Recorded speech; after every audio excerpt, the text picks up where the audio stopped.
Good morning, everybody, and thank you for coming to the Today's Restaurant News Networking Group. This is September 15th, 2023, and we are vendors in the restaurant industry who are here to help each other grow our businesses and also to help any restaurant owner, manager, or chef with any problems they might have. So feel free to give us a call if you'd like to come to a meeting. Give us a call at 561-620-8888. Go to our website at trnusa.com and go to our growing YouTube channel, Today's Restaurant. Slowly growing, but after today's meetings, we're going to have over 300 videos on that channel. We just need more people to subscribe to it. So good morning, everybody. And we'll do our intros, and then I have a couple of topics we can bring up. So Darren, you want to start us off? Sure, I'll get mine in before ADT shows up. Right. Good morning, everybody. Darren with Tracy.net. We take the aches and pains out of communication services. We work with businesses small and large, particularly in the restaurant industry, to eliminate busy signals for incoming calls. Yes, it is necessary to still have a phone, but you don't have to be overpaying for the service. So if you'd like to talk about options available, you can reach us online at www.tracy.net, and Tracy is spelled TRACI. It's an acronym for Transmit, Receive, and Communications. It was valid back in 1987 when we started the company, and it's still valid today. We continue to work on giving you the best services at the best prices. We're master agents for just about all the carriers, as well as having our own platform. So if you really want to do a deep dive into what options are available with a free consultation, give us a call at 800-881-8899. Our slogan is no gimmicks, no gotchas, just great service. Good, thank you. Terry Ark, good morning. Good morning. My name is Terry. I'm owner of Creative Business Impressions. I am a 20-year veteran of the promotional products industry. I have products that will help customers remember who you are. This morning, I'm promoting gift giving. Restaurants do catering on a regular. A lot of restaurants do catering on a regular basis. What a great way to say thank you for your customers. I have just as an example, a little Chap cutting board, bamboo cutting board. But don't forget those people that give you good size orders. Terry with Creative Business Impressions, 561-308-1393. Okay, thank you. I'll put my info in the chat. Randy, good morning.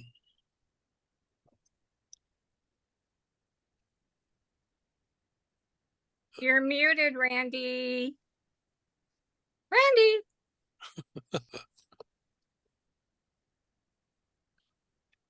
Randy. Earth. All right, well, Randy, we'll come back to you when you're off mute. He may be on the phone. Yeah, he probably Let's is. go to Gabby. Good morning, Gabby. Good morning, everyone. Happy Friday. Gabby with Worksite PEO. We are a full service plug and play HR, specializing on the restaurant and entertainment industry. We take care of everything in the back office, from payroll taxes, workers' comp, 401k, employee health benefits, so that you can get back into really what you got into business for, which it was a restaurant or restaurant service industry. Gabby with Worksite PEO, 561-479-7474. Okay, thank you. Randy, you back with us? Can you hear me? Yes, sir. Good morning. So I'm in my car, so it blocked the speaker. Sorry about that.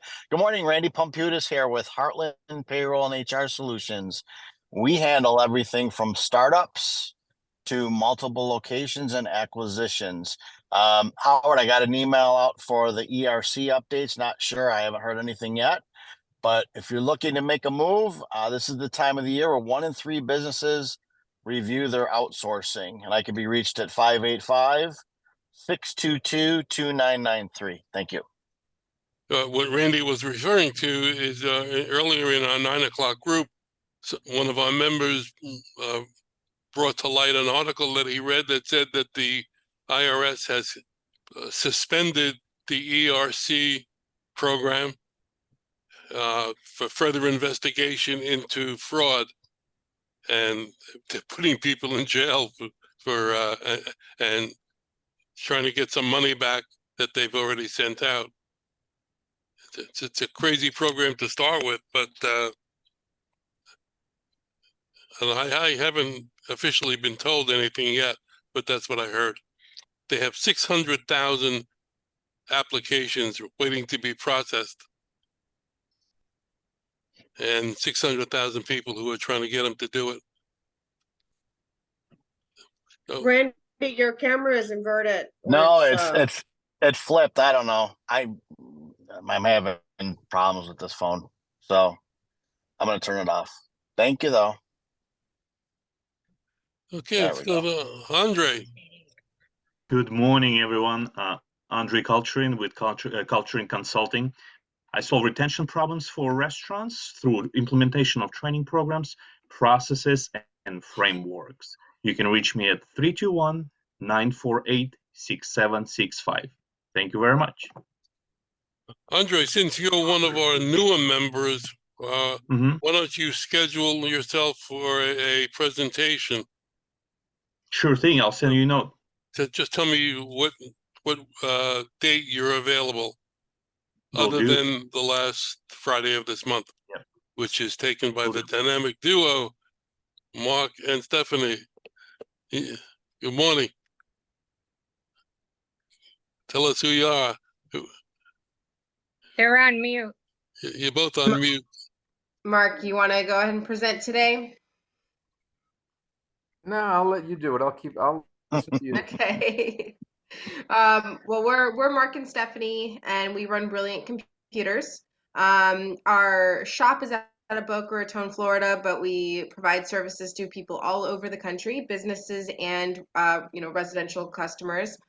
We assist in all tech-related services, including but not limited to business email hosting. It's one of the I would say more relevant services we provide, as well as online back implementation and support. We also, will help with any kind of, break and fix concerns, questions in the moment. You can find out more info at www.brilliantcomputers.com. Brilliant spelled just like the word, BRILLIANT. You can call us at 561-877-1119. And Mark's email, which, I keep an eye on as well, is our best email, which is mark@brilliantcomputers.com. Great. And we're going to be doing a presentation on the 29th. Some other things that we just quickly want to throw out there: make sure to keep your info safe. Freeze your credit. There are credit freeze opportunities available through all of the credit bureaus. Even a quick Google search, freeze my credit, TransUnion, Experian. But I'll put those links here in the chat, as well as our info. So if you have any questions, reach out. Okay, thank you. John Bunn, good morning. Good morning, everyone. Happy Friday. My name is John Bunn. I'm with the BH Bunn Company.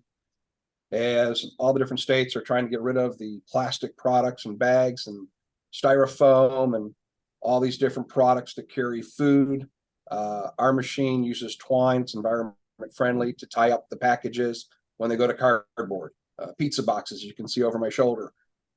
Bakery goods, we've been doing it since the 1930s. It's a simple machine. They run and last a lifetime. Our website is buntyco.com. That's BUNNTYCO.com. Our email is info@buntyco.com, and our phone number is 1-800-222-BUNN, BUNN. Thank you. Okay, thank you. John Mulholland, good morning. Good morning, Howard. How's everybody doing this morning? Great. I guess I don't see Chris on here, but I see Kevin. Yeah, Chris is not here. Kevin, can you explain what SSC is for us? Sure. Good morning, everybody. Hi, Kevin. Sorry I'm not on screen. I'm driving back from Palm Beach County to Orlando after visiting a client. Strategic Supply Chain Partners is a full-service hospitality consulting company that specializes in helping small and medium restaurant groups and how they are buying through their distributors and distribution. We negotiate distribution expenses. We negotiate manufacturer deviated prices and rebates that go into the distributor. We capture money that's currently being spent. We work off 100% contingency. We just share in the savings that we find. We go out, we find money, and we share in that capturing of funds. You can reach us at www.ssc.partners, or you can call me directly at 407-497-9495. Hey, Kevin. Thank you. Kevin, Yes, sir. in the last 90 days, what are we averaging saving percentage for our customers? Well, the last two guests or clients that we have, actually last three, one's 11.2%, one's 15.1%, and believe it or not, we have one client in Houston that's 34.1%. They were paying 34% more for food through their distributor than what the other distributors are willing to bring the same products in to that customer. It's ridiculous. And you're buying Mind-boggling. the same exact product. It's equal to or better is our motto. We're always looking to bring better, equal to the quality that they have currently, or better quality product at a reduced cost. Wow. So it's quite interesting to see that kind of savings available. That's an extreme example of being taken advantage of. We generally don't see that, but 10 to 15% is pretty common. So a lot of people in the market, especially grocery shoppers, are complaining about the price of food going up. And yet we're able to save one client 34% on their food cost. Correct. Okay. That's pretty good. It's shocking. Howard, if you can hang on after this Zoom call, I need you for about 3 minutes. No problem. Thank you. Thanks, everybody. Have a great day. Thank you. Thanks, Kevin. Good job. Nice picture, too. Thank you, buddy. TRN Terry, good morning. Good morning, everyone. Anyone going to the restaurant show? We have a 20-foot booth in Orlando. We're booth number 934. Stop by. We're going to have a lot of stuff going on. Our booth is usually packed, and with the pizza show in conjunction with that, it should be quite busy. We're looking for a great show. We're looking for good turnouts, lots of sales that we usually get. We invite you all to stop by, and we're going to be pushing members of this group. We are going to be doing a few extra things, and that show was November 8th in Orlando at the Convention Center. You don't want to miss it. And what I do are the lead reports. This is the most important part of getting to someone, is when you get their personal email, when you get their personal phone number, when you get corporate. All of that is in the report. I can send anyone a sample that wants to see it. I have so many ways of getting these. We have so many ways of getting leads, and a lot of them we have, thank goodness for PR companies that we've been working with for 20 years plus, 25 years plus. We get a lot of invitation for new openings of restaurants, of which what just opened up in Boca, Howard? The nice restaurant. Not open yet.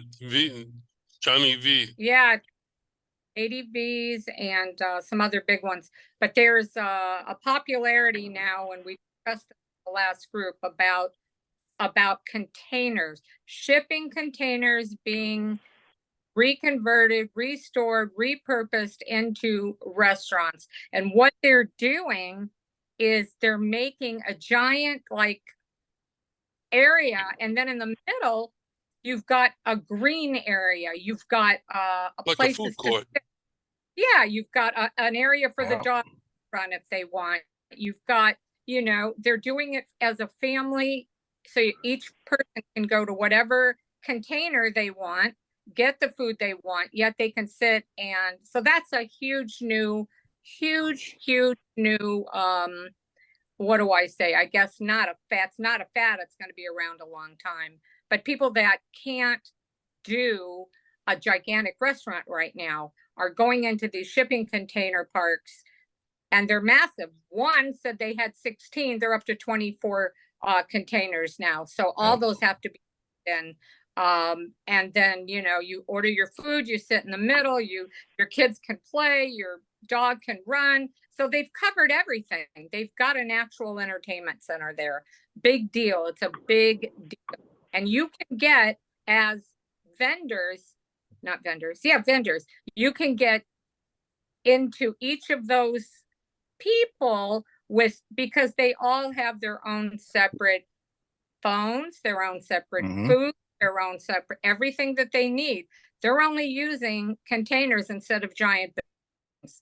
So that is one-stop shop. If you can get in there, it's a gold mine. And we put those names of the food parks who owns that and is renting out those containers in the emails and in my new opening reports. So that's huge. I just wanted to mention that as a new feature.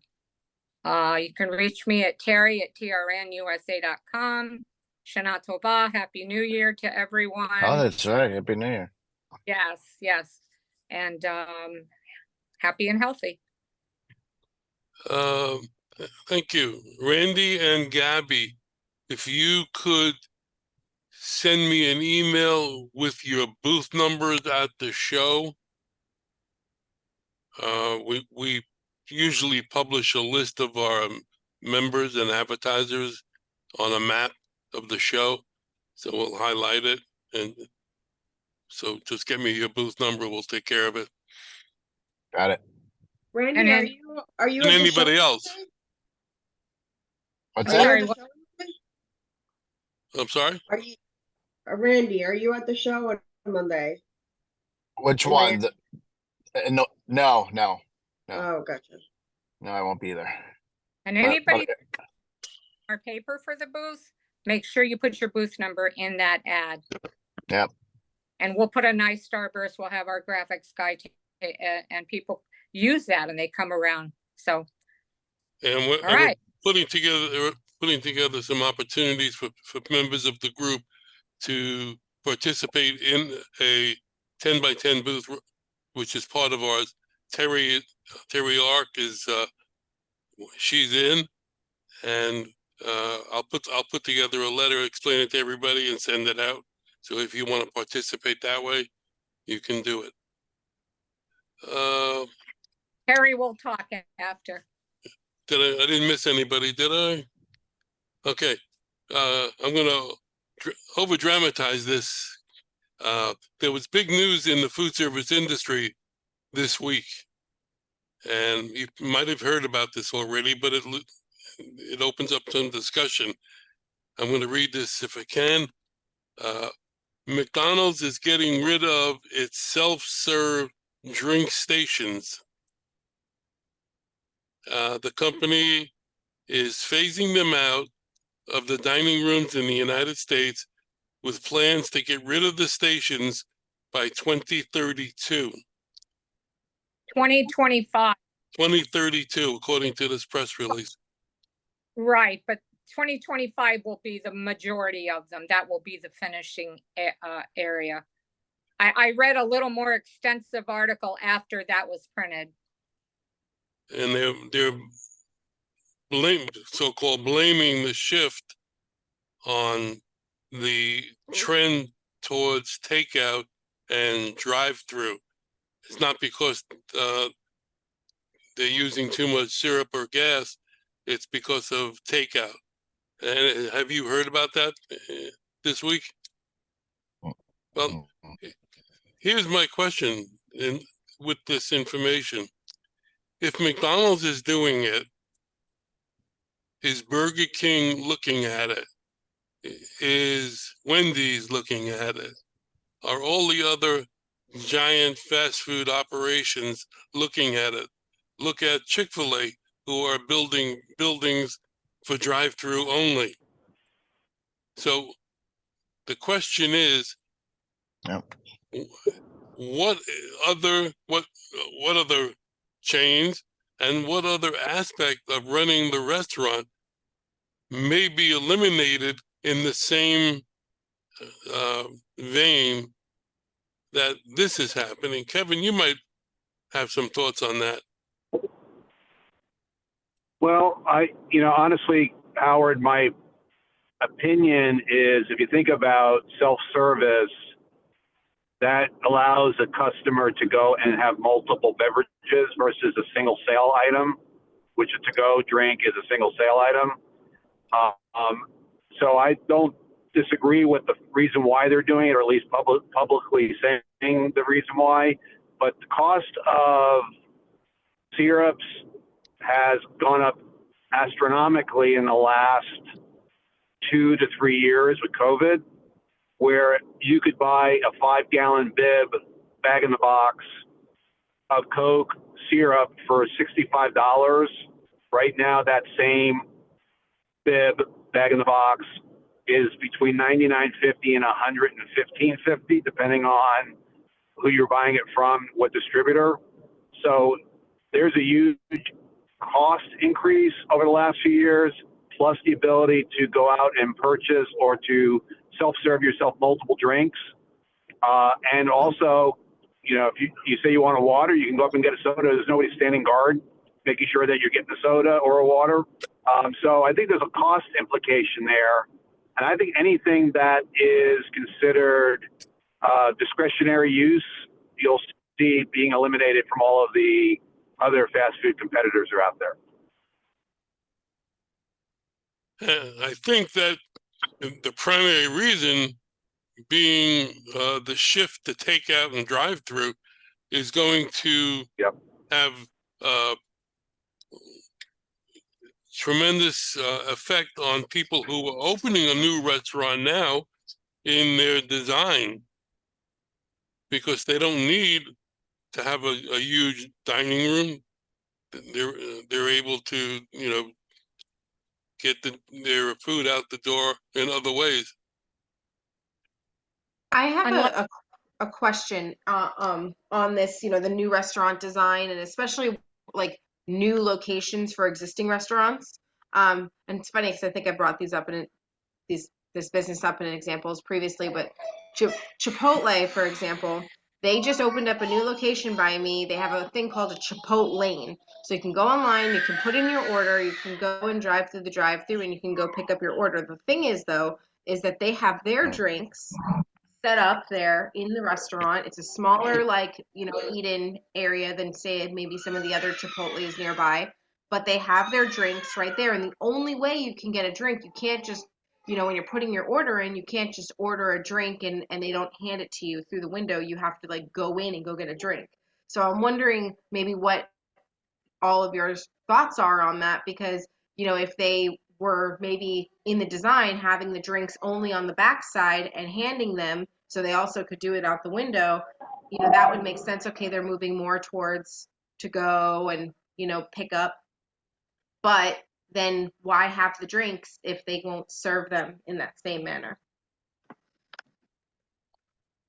So you would order your food for takeout and drive through and get your own drinks? You'd have to go inside and go get your drink. That seems counterproductive. That sounds like. And they designed this restaurant with the Chipotle lane, right? So you're encouraged. Wow, look, this one has a lane that I can drive through. How easy, But they also have one of the most delicious berry fresca type drinks, right? And so with my kids, if I'm going through that Chipotle lane, there's really not much of a way that I can go get that drink, because otherwise I might as well just go inside if I'm going to unload my kids anyway. So something interesting to think about in alignment with our conversation. Based on that design flaw, I'd watch their stock go down. Also, one of the thing in reference to them getting rid of some of the self-serve places in today's day in COVID, You know, I think maybe they're thinking less people touching less equipment. Yes. You only have the workers touching the equipment, not the whole population. Right. Right. And now that new COVID's back and everybody's wearing masks again, I'm like, are you kidding me? So, but it's supposed to be, I don't know. I can't Well, even begin to. The design aspect of a new restaurant is certainly going to be impacted. And I came across this article, and they were discussing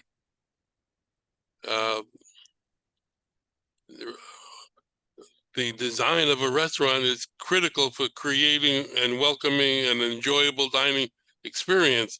And they list certain items here. So let me just read the list of items that they feel are important in the design of a new restaurant and see how that stacks up to what we just heard. Because that Chipotle thing doesn't compute. Yeah. All right. It's right across from a new Starbucks drive-through. Yeah. All right. The first thing that they bring up is ambiance and atmosphere, theme and concept. And that first one blows out what you said.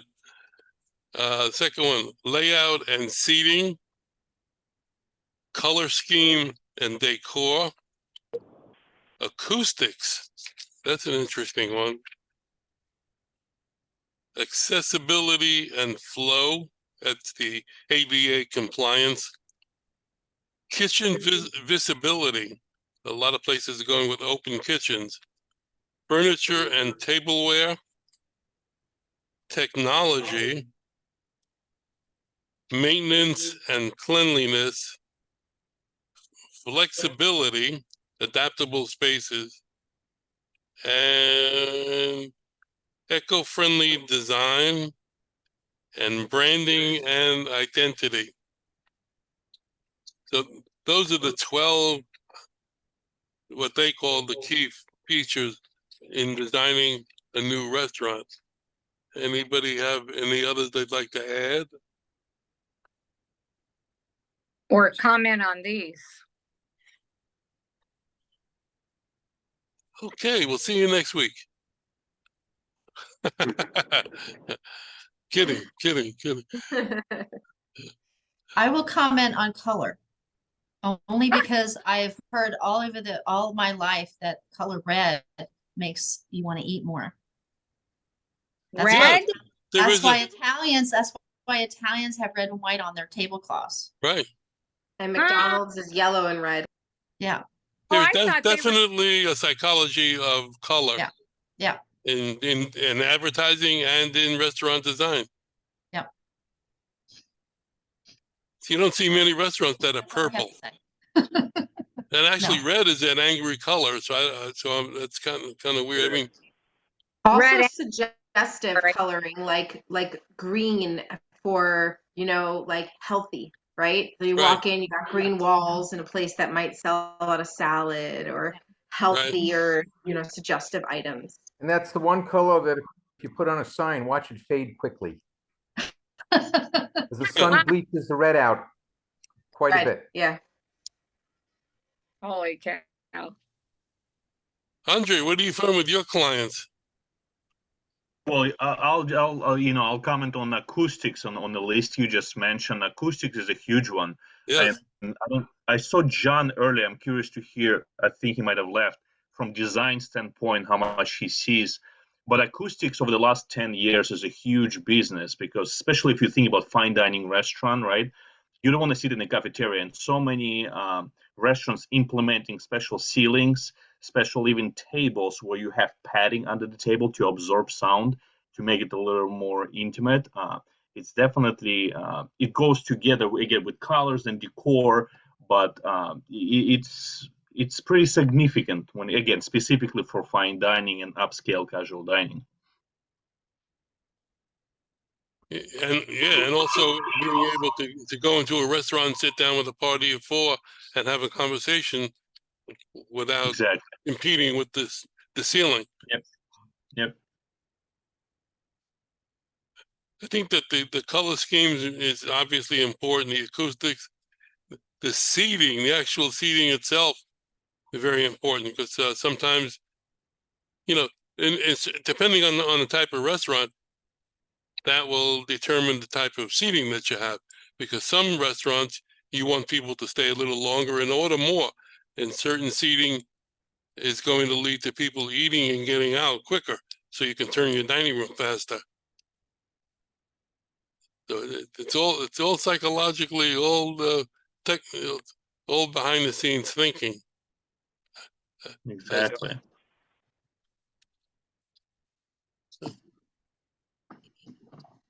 All right. Anybody else have anything that they?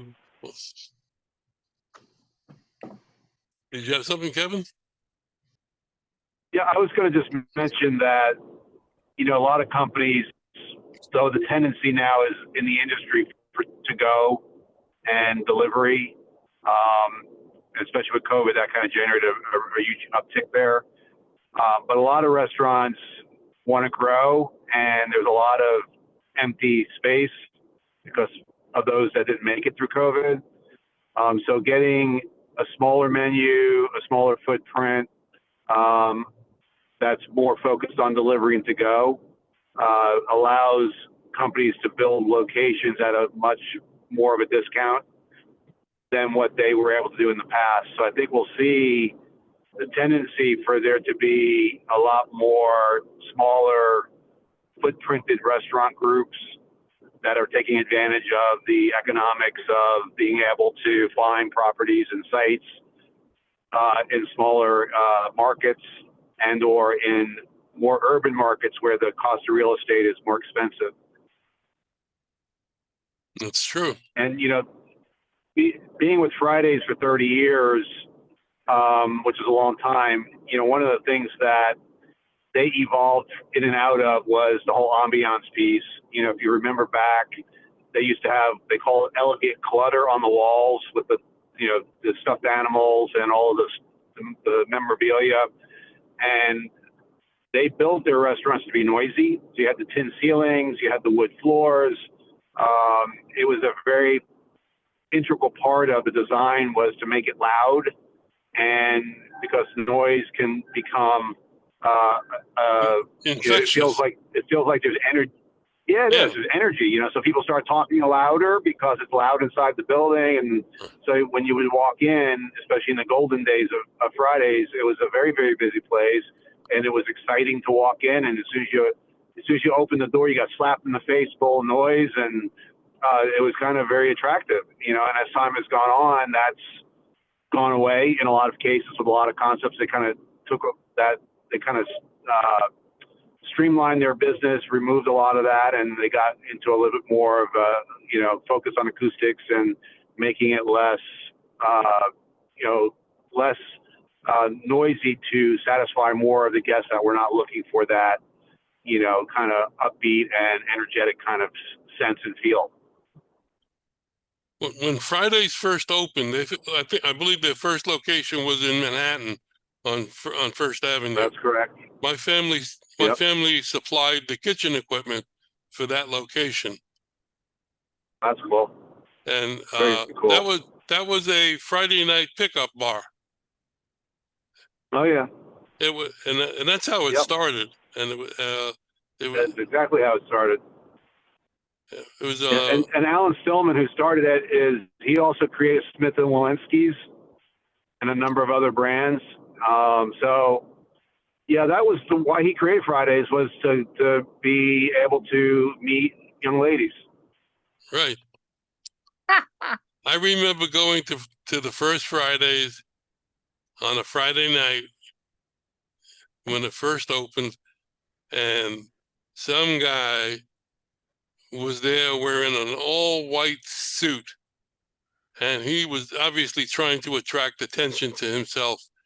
Well, he attracted attention to himself, all right, by some guys who were much bigger than him, and they ended up in a fight. And he got a bloody nose, and his white suit was no longer white. It's red and white.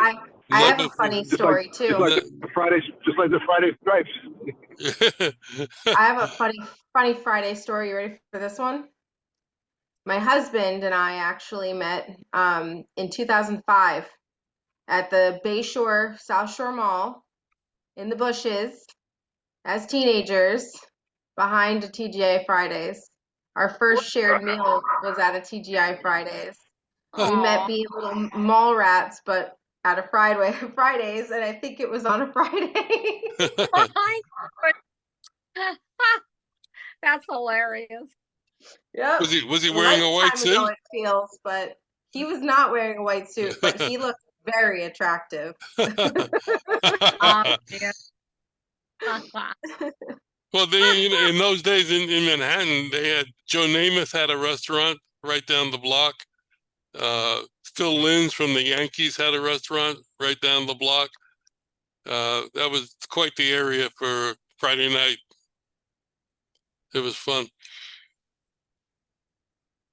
But Fridays has I think they've slipped somehow. Oh yeah. I haven't been in any They've of lost. those like Applebee's, Chili's, anything like that in a long time. I think the food it seems to be, I don't know, Kevin, you could say, I think it seems to be right from a bag. Yep. Comes When right, I started in 1979, there was 25 locations. I started as a $4 an hour line cook. We had 200 items on the menu. Everything was scratch. It was a scratch kitchen. We made everything from everything. We scooped their own skins. We slammed their own French fries and made them to order. I mean, everything was done old school, scratch cooking, and it was amazingly difficult and awesomely well received. The food was phenomenal. And as it got bigger, this company grew. All of a sudden, they started finding companies that could mass produce product. They became a bag in the box company. 90% of what they brought in through the back door was already somehow processed, and it became more of an assembly kitchen than a scratch kitchen. yeah.